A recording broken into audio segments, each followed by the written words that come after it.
The Disabled Women's Network, also known as DAWN, was founded in Winnipeg in 1987 by women from across Canada.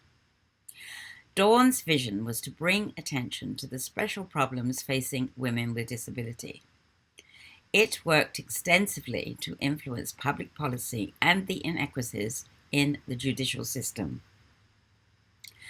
Pat Israel talks to Rise Up about the work of DAWN, with emphasis on the additional difficulties faced by disabled women in accessing the mainstream women's movement. Hello, my name is Sue Colley. I'm with Rise Up, Feminist Digital Archive, and today I'm interviewing Pat Israel, one of the founding members of the Disabled Women's Network in both Canada and Toronto.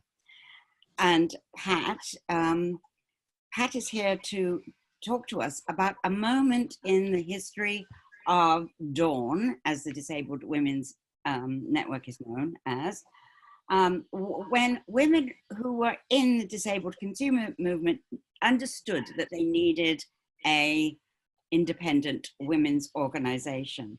And she's going to tell us about how that happened, what that led to, and both the problems that it created and the solutions that you came up with in that process. So Pat, would you like to introduce yourself then, introduce yourself to the audience of Rise Up? Okay, I'm Pat Israel. I'm now 68 years old. I live in Toronto with my cat, Suki. Used to have a wonderful little dog as well, but she passed away last year, unfortunately. I'm in a house that my husband and I designed to be accessible many years ago, and it's nice to be in a house right now in this horrid pandemic. I work full-time at a nonprofit agency which provides counseling for people, and that's about all I need to say for now, I think. It seems as if disabled women in Canada realized that they had to take on two major issues, advocacy groups really. One was the disabled consumer movement, and the other was the women's movement. So can you start by telling us how and when you realized that you needed an independent women's organization and why? So disabled feminists across Canada were very isolated. I seemed to be alone in Ontario, didn't know anyone else, although people kept telling me there's this woman in a wheelchair out west, and she's just like you. Her name is Pat, and she keeps talking about women's issues, and you really need to meet her. And then someone also said, there's this blind woman in Winnipeg. She's just like you. You've got to meet her. And I thought, oh my God, this other disabled feminist. I had met one. And so a lot of us were involved in the mixed disability consumer movement. And we finally met at a meeting in Winnipeg. And it was amazing to meet another disabled feminist who understood right away what I was thinking of, what the loneliness, honestly, like we were all lonely in our areas of Canada and had no one to almost chat with. We had also all tried to get involved with the women's movement and basically had been turned away because of inaccessibility.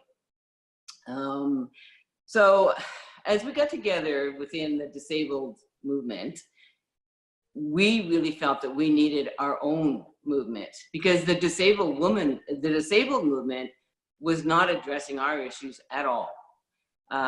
When they taught, their main issues were transportation, employment, housing, income security, all important issues.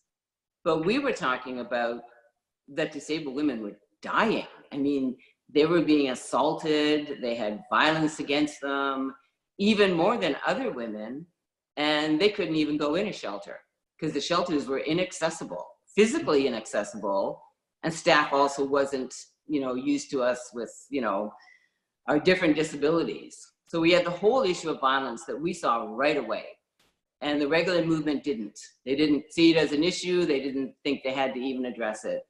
We saw that disabled women in employment, disabled men might get employed with a struggle. We wouldn't even get hired. You know, here they were getting some employment. We were even getting less employment. In the area of transportation, we were concerned that you might have a disabled mom who had to get her child to a child care center, and the system didn't allow it. So in everything, you had to look on the disabled issues with a feminist lens, and we were doing that. But the regular movement just said, no, we don't have time. These issues are important. Just stick with this. And we were, no, our issues are vital, and women's lives depend upon it, and we need to work on this now. So we kind of fought with the heads of the groups. And certainly, you would find in disability groups that disabled women were usually the secretaries and were taking the notes, and the leaders were usually the men. And even the term chairman was still used all the time in disability groups, even though it had changed, was changing in the world. Our movement was still very sexist. Right. And if we brought that up, we would get stomped on. Right. So you founded Dawn then in 1985, I think, right? You had your first meeting in 1985. Was it in Ottawa? I believe our first meeting was in Ottawa. I think so. And it was interesting because as we struggled with the women's movement for acceptance, we also struggled with the funding bodies for women. Right. Because we wanted the delegates to our first meeting to all be disabled feminists. It made sense to us, and you wouldn't tell a non-disabled women's group, you must invite non-feminists to your meeting. So the federal government, the women's program, said, we're gonna pick some of your delegates. And we're like, no, you shouldn't do that, because they, you know, well, it's a woman in a wheelchair. And I'm like, well, that doesn't mean she's a feminist. It just means she's a woman who uses a wheelchair. Doesn't mean she's a feminist. So we struggled with them too. Although they provided good funding, they kind of put rules on us that made no sense. And the very first meeting, when we sat there in a circle and talked, every one of us had violence in our lives. And we just went, this is a top issue. We knew it first day, first meeting, almost the first hour. And that really even was a revelation to all of us, that so many of us had that in our lives. So let's, so how did you decide? Well, first of all, I think you came up with some kind of mission at that, or goals at that meeting. Yeah, there were top issues that we wanted to address, and the top one was violence. Yeah. We were also going to, you know, research and do papers on the violence, employment, self-image, very important, that young girls with disabilities could see that there were, you know, older women with disabilities, that were activists, that were proud of being disabled women, that as well. Parenting, disabled moms were out there, hadn't met up with each other. Doctors didn't know how to work with them, how to provide, you know, access to, you know, the whole parenting. The whole issue of health and disabled women was also vital, because we couldn't get mammograms. We couldn't get on exam tables. We couldn't get the basic health care that all women needed. We couldn't get it. What did you decide to do about these big issues? What were your first steps, and where did you go from there? So we did have someone who worked a lot in the publications, and we produced materials on violence, on employment, self-imaging, and the parenting, I think, was a little later on. We widely distributed all of our materials to women's groups, government, disability groups, service agencies, which are very different from disabled consumer groups, very, very different. Disabled consumer groups run themselves. Service agencies have nice people who work with disabled people, but the disabled folks in those service agencies don't really tend to speak for themselves. And we showed up everywhere. You saw Dawn tables at national women's meetings, at, you know, the disabled groups, they knew us already. We went to meetings. Oh my God, I went to so many meetings. And it was the first time that a lot of these groups even had a disabled woman at the table. We didn't take no for an answer. If we called you and you picked up the phone and it was me at the other end going, we need to be at your meeting, we need to be at your event, you know, we never gave up. We were very determined and we were very skilled activists. We had cut our teeth on the disability rights movement. So you had skilled disabled feminists out there. So we were very visible. I think that really helped. We also worked a lot with the police directly in training and talking to even individual police officers who would call us and just be astonished that, you know, someone with a severe disability, really the more severely disabled you were and the more people you had around helping you, the more likely you were going to be to have violence in your life and be assaulted by someone. So even the police were shocked by this. So it was, I mean, it was amazing years. We were just all busy across Canada. And at the same time, we were organizing provincial Dawn groups and local Dawn groups. Because we knew in each major city, you needed a Dawn group to work with the people there. Right. So tell us a bit, and I know that you did try to participate in the women's movement, which was also flourishing at that time. And I know you ran into a number of difficulties. Can you describe what they were? I'll give you a little example. My very first meeting that I went to, the National Action Committee on the Status of Women, it was held in Ottawa. They used to have their, I believe they had their conventions every year. So I checked, I made sure that I talked to the staff, are you accessible? I was assured it was all accessible. And I went, and I believe Yvonne Peters, who was a blind lawyer from Winnipeg, also came to the same meeting.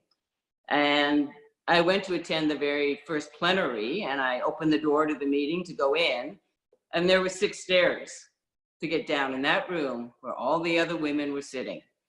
No one offered any help, nobody cared. And I sat there going, well, this is what I'm facing, because this is the National Women's Group. And every workshop I went to, I had to use a crappy freight elevator. It was in the kitchen, and I had to go with food on the floor, cooks, chefs, servers, and get in a dirty freight elevator with food on the walls and go upstairs to get to my next workshop. And Yvonne had no braille, no accommodation made for her. And at the end, we talked to one of the leading feminists in Canada and said, you know, this was a really difficult meeting for us, and it was a real problem. We're really hoping that you will improve this. And she said, we got a deal on this site, and kind of like, too bad for you. And I just went, wow, this is going to be a fight. This group is not welcoming.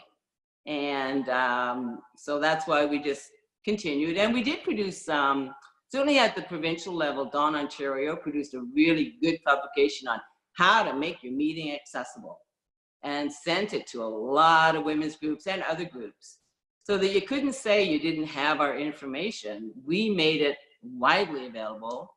And again, I would go to hotels and other members of Dawn with someone who was trying to, you know, pick an event and a site, and just go through the whole place with them and say, yeah, pick this hotel, or no, don't. We went through, had to go through a lot of garbage entrances to get to women's meetings. And then at some point you start saying, no, if you can't make it accessible now and you've known us for a while, then we're not attending your events, and we're going to tell your funder what happened. We didn't want to do that, but some women's groups just seem to resist us, including us, for a long time. And if you get to the funders and you work with them and tell them, fund the access. Like, we weren't saying cut women's groups off. We were saying provide funding for access. Women groups will get used to providing this, and then we'll be able to go more easier. We also went as speakers and would talk about what we were going through. Unfortunately, I always found at women's conferences, only a few women really would come to our workshops. Great, but we needed to be on the plenary sessions, I realized. We needed to be talking to all the women who needed to hear us, not just ones who would choose to go to our workshops, which unfortunately were kind of a small number. Did that change over time? It did, because, I mean, we weren't just going in and fighting. We were going in and we were also making friends. Some women just right away said, wow, yeah, you guys should be here. You are part of the women's movement, and they understood us and they became allies.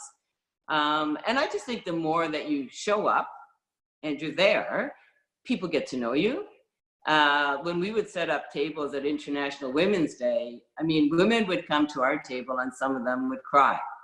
And they'd just say, it's almost like we've been waiting for you. And they would pick our materials and either say, I'm disabled myself, it's invisible, but I'm so glad to see that this has started now. And women might have a sister or a relative or get it for someone else in the group. So we started to be included, and you saw shelters start to, you know, have wheelchair accessible rooms and, you know, make sure they picked a spot that either they could build a ramp or it was flat, and also advertise it. Because when you provide access, you need to state it so that we know. To me, when I see the wheelchair symbol, that's a welcome sign for me, that you made an effort and you're showing it and you want me to go. And when I see that, I don't even have to phone you. That's amazing. Then I know that we made a big change, and we still see the results of that today. I mean, Dawn Canada is still here and doing stuff. I think not so much a physical presence, but definitely over the internet and still doing reports and stuff. I know that, I mean, Dawn was always well known for exposing the extent of violence against disabled women. Can you talk a bit about how you publicized this issue and what impact you had on that issue? Well, I think it was shocking for everyone to hear.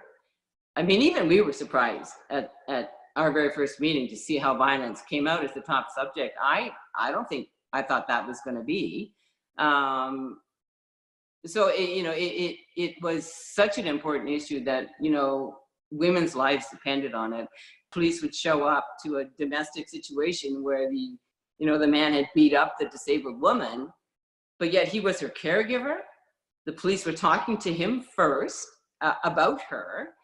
So we had to do a lot of, again, working with the police. You need to separate the two. It was interesting, the Toronto Rape Crisis Center, when that was their name years ago, I had a call on a Monday morning one time. They had actually called on a Friday saying that a deaf woman had been raped, and can we call her and help her? And I got in my office and I checked the phone and I phoned them up and I said, what are you doing? I said, do you not serve all women in Toronto? And they said, yeah. And I said, oh, but you don't serve deaf women. And they're like, well, you're the Disabled Women's Network. I said, we're an advocacy agency. We're not a rape crisis center. We're not a counseling agency. You're the rape crisis center. You needed to find a sign language interpreter and you needed to help her that day. Do your job. And they really took that to heart, and they educated themselves a lot too, and they started being a lot better. But that's literally what we faced. People just almost, well, Dawn exists, so just send the woman there.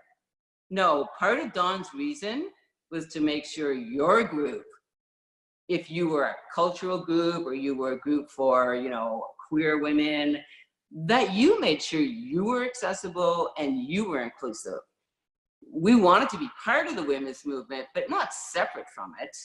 And not for you to just go, oh, well, Dawn exists now, so we don't have to do anything. You know, so we had to get past that too. Yeah. And also, I think you had a big impact on making shelters and transition houses accessible, didn't you? I think we helped. I do, because we kept bringing it up with funders, and we kept saying, you need to provide more funding, and you must provide minimum one-time funding. If a shelter is going to stay at the same place, then they have to adapt it. And we would never just take no for an answer. It's old building or this and that. Well, then figure it out. You need to adapt it. You need to call in people who think what can happen. Do I need to build a ramp or a lift? How do we incorporate, accessibility? We had a little bit of a fight kind of at the provincial level because at one meeting they invited a disabled man to come to the meeting. And I said, why did you invite him? Well, he's a disabled man. And I went, yeah. Do you invite any men to any other women's meetings? Why does the fact that he's a disabled man working in his sector have anything to do with us as disabled women? And they were like, what? And I just kind of shook my head because I thought, why are we even having this conversation? You wouldn't do that to non-disabled women. So we had to work a lot with the funders and get them to understand that access was an issue of life and death for disabled women. So they needed to change even their applications and include access, include funding, make it known, and tell women's shelters, if you're going to have a new women's shelter, then you must have access features. Because when you build that in, that's when the real change starts to happen. And when the shelter reads on that line on accessibility, like, you need to do this, they do. It's amazing how you can do it when you have to and when it becomes part of the regular routine. So you didn't get a lot of resistance then from the funding agencies. They actually worked with you to make sure all other agencies started to make meetings and premises accessible, yeah? Yeah, we worked a lot with them. And at the beginning, they saw us as disabled people. And I kept saying, no, we're women first. Women first, remember that. And I actually remember approaching the women's directorate before Dawn was up and running, and they produced a wonderful publication. And at the beginning, they noted a whole bunch of different types of women, and we weren't there. And I phoned them up and I said, I'd like to know why we're not on that list. And they said, well, you're a disabled person. The disabled, funders take care of you. And I said, really? I went, no, we're disabled women and we need to meet, and we need to have a meeting now. But it was so much better when Dawn was formed, because you're so much stronger when you have a group behind you. As an individual, disabled feminist in Ontario and in Toronto, I could have a little impact, but I was more like a mosquito. And then when Dawn was formed and I was calling going, this is the Disabled Women's Network and we have a real concern, it was better. And I think Dawn Canada and all the other Dawns, we were a first in the world. And many people don't realize that. And we had other groups, Dawn groups form. I believe there was one, can't remember if it was in Jamaica or Bahamas, and they formed and they called themselves Dawn and then the last name of their country. And they said, we were so thrilled to read your stuff. We wanted to do that as well. And that was really moving. To think you could have an impact on women around the world is phenomenal. I did see in the States, there was disabled women's groups. They were concerned about makeup and, dressing right and being pretty and whatever. We were much more the feminist voice, and we wanted to be a voice that was inclusive. So we wanted to make sure our materials were written in clear language. That's an access issue too. You can't have jargon in your materials. It's got to be clear so every woman can look at it and read it and understand it. So, access is so big. Many people think it's a wheelchair ramp. That is a tiny, important part of access, but it's attendant care. It's sign language in different languages. It's Braille. It's put your documents on tape. Now I think with the introduction of a lot of this, the internet, and it's easier to get publications up. I think deaf people have access to more technology, blind people as well. So I think it's easier, and that's good. Mm-hmm. Okay. By 1989, I understand that you had hired a researcher who had done some pretty amazing papers addressing a lot of these issues that faced disabled women. I think there was one on mothering, one on empowerment, one on health, violence. Maybe I've got that wrong. Maybe that's too many. But those were the kinds of things you covered, and we actually have them on our Rise Up website. Mm-hmm. So these were presented to a national conference in Winnipeg, right, in 1989. And what do you think came out of that conference? I mean, I think it probably helped us even propel us into the international field even more.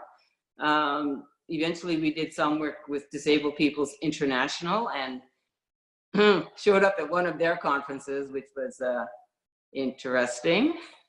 They tended to send men to meetings for disabled women. And we're like, okay, guys, no, you're not the best representative to come to this meeting. Pick a woman. Oh no, there's no women. And then we'd go, pick a woman. That's who you're sending. You're not coming. So they were like kind of stunned.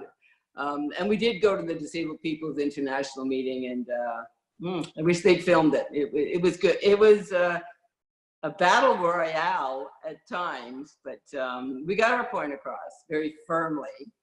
And there were some amazing men there too, and women, but again, they were resistant.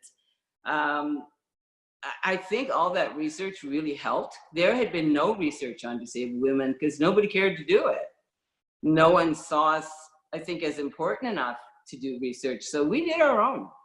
And our researcher was always busy. And we did a lot of surveys, we did in-person stuff, we held meetings, all of that. And, you know, part of what we did kind of locally, I found in Toronto, was work with the Independent Living Center in Toronto and really try and get across to them that they needed to start addressing the issue of disabled parenting. And they did, to their credit, they did. And they've had a disabled parents group running for years now, which is fabulous.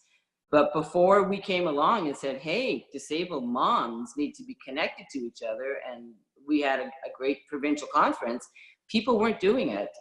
So it was kind of interesting how, you know, we really saw the issues and they weren't hard to find.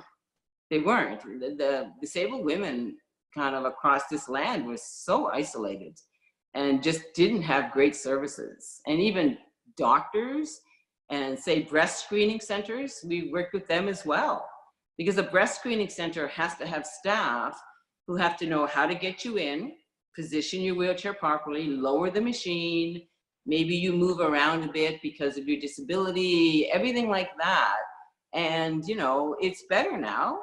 Before, it was almost like, oh no, how are we gonna work with you? So we worked a lot in the healthcare stuff with the staff. I worked, there's a physiotherapist, she's actually a teacher now, and she's done amazing stuff with working with physiotherapists and other healthcare people in the area of disability, and she's just been such a great person.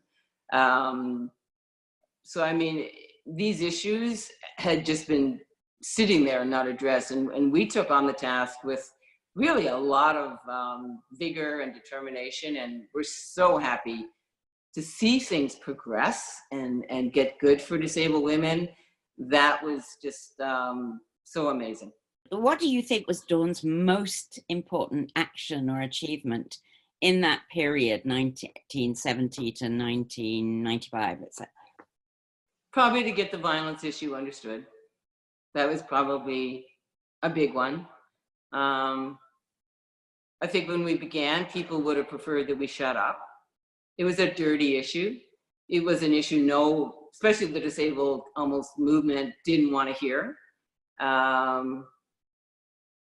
But we did it, and that was probably, you know, a big one, because I think we saved women's lives. And I think we saved women from living a life of abuse and seeing no escape. It was interesting. I worked on I was on it was a provincial committee when they were doing all this investigation about doctors and abuse by doctors. And people who use bliss boards they were created kind of as this almost a language. The person would point to the board, and then you could read it and understand them. It was developed by people who were somewhat religious. So you didn't have words like violence. You didn't have words like rape and that sexual assault. That was amazing to see that develop to the point where they really started controlling their own language, because someone else had, created this little board that people could read, and it was sweet and cute, and there was balloons and joy and happy faces. But you needed to put the ones about violence on there and assault so they could speak. That's very powerful. But you also had fun, didn't you? Meeting women, and maybe you should tell us a bit about the joys of the movement. I think the joys that I saw were young women realizing that being a disabled woman can be an amazing life. I experienced myself just getting into disability culture, seeing films that we produced, seeing the fact that, when I grew up, my life was controlled by well-meaning non-disabled people. And then I was at a disability conference once, and I was sitting across from a disabled man who was also a leader. And a disabled guy from Montreal was the facilitator. And then the rest of the room was all, really nice people who were working on behalf of disabled people. And somebody said, we open them all up for 2 hours once a week for those, people, so they can just go and, have an easy time. And I looked across to my friend John, and I went, you want to take this, or you want me to do it? And he said, oh, well, you take it. And I went, okay. Folks, every day at the mall, all hours are for people with disabilities. You got to realize we don't want the special days anymore. And the room was kind of an uproar for about half an hour. And the facilitator looked at me and went, oh my God, what did you just do? And I went, what had to be done? So when you looked at disabled women and you saw young women starting to realize that they were beautiful, strong women, didn't matter what they looked like, didn't matter their disability, and that they could press for change. And when you saw a disabled mom meeting another disabled mom at a conference, and one mom had even made a video how to lift her baby off the floor, put the baby in the crib, put the baby on her lap, how to put the baby in a car. No one had made a video like that, and we showed it at the conference. And it was amazing to see the moms connect with each other. And that was just so good, because they hadn't had that chance. It was nice to meet non-disabled feminists who you connected with immediately. And to this day, I still have friends who I talk to and, and see, not anymore right now doing this, but I still know them, and we talk. We lost a lot of wonderful disabled feminists over the years who passed away. And I remember Tanis Doe, who was phenomenal and adopted a young deaf girl. I mean, she wanted to bring her up for a visit to Canada, and they said, no, you can't, but you can adopt her. And she's like, what? She was a single deaf woman who was a lesbian. And she went, all right, I'm going to adopt her. And we all went, what? And she did. And she brought this young deaf woman up to Canada who became an amazing adult woman. And, I remember Tanis was phenomenal. She wrote amazing stuff and very bright. And we lost a great, warrior when we lost her. And we lost Joan Meister and Shirley. And last year, Sandra Carpenter passed away. And I miss them terribly. But many of us are still here and still going on. And I think now as an older woman, I'm kind of tackling the whole issue of ageism. And that's such fun. But I just kind of think when people look at me, they're like, oh, there's an old woman in a wheelchair. And then I'll be like, excuse me? Yeah, no, that's not happening. You're not talking to me that way. So the older, disabled feminists, we get older, but we're still feisty. And, I think we have a joy in life. And I think as an activist, we change the world. And that's an amazing feeling, a really amazing feeling. And that those young people with disabilities, they're feisty, and they're using the social media greatly. And I love it. I mean, I love to see what youth is doing, and to see them just, not take any shit, which you never should have.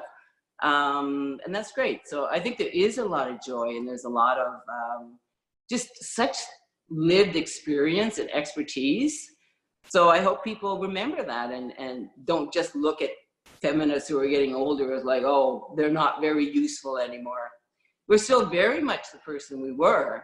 We've just got even more skills. Right. Great. So the last question I have for you is, what do you think might be the most interesting thing about your story for activists and researchers in the current period? I mean, I think the story of disabled feminism developing in Canada is, I guess it's a real example of women who were isolated, were able to meet each other and come together. And I think now it's easier to do that a bit with the whole social networking and stuff. So I think look at our example and see it as something you can follow. And no matter what you're going after, no matter what you have to change, I think we set the score high, and we went for it, and we did a lot of it. And so I think you can look at us and go, hey, that's pretty cool, they did that. And also think of us when you're doing stuff, because you know what? Once we get over this pandemic stuff, I mean, we still go to marches, we still go to rallies. And sometimes the most powerful thing is older people leading the rally and leading the fight, because people are like, wow, that older person is there. You saw that one man in the States who the police shoved to the ground and hurt him. And I just thought, he was an older guy, and he was there protesting and standing up for rights of people. And we never lose that. We never, ever lose that. We continue. So I think when the people of today, and I watch them, and they're fighting against racism, and they want to, stop the rifle, the guns in the States and stuff, like, do it. Stay with it, stick with it, keep fighting. It may take a long time, but never give up. And remember that we're here too, and we support those movements, and we want to see the change. And the change is inevitable, and I think fighting for it is in our DNA, and we never lose it. So that's about it. Oh, lovely. Thank you. Thank you very much, Pat. That was really fascinating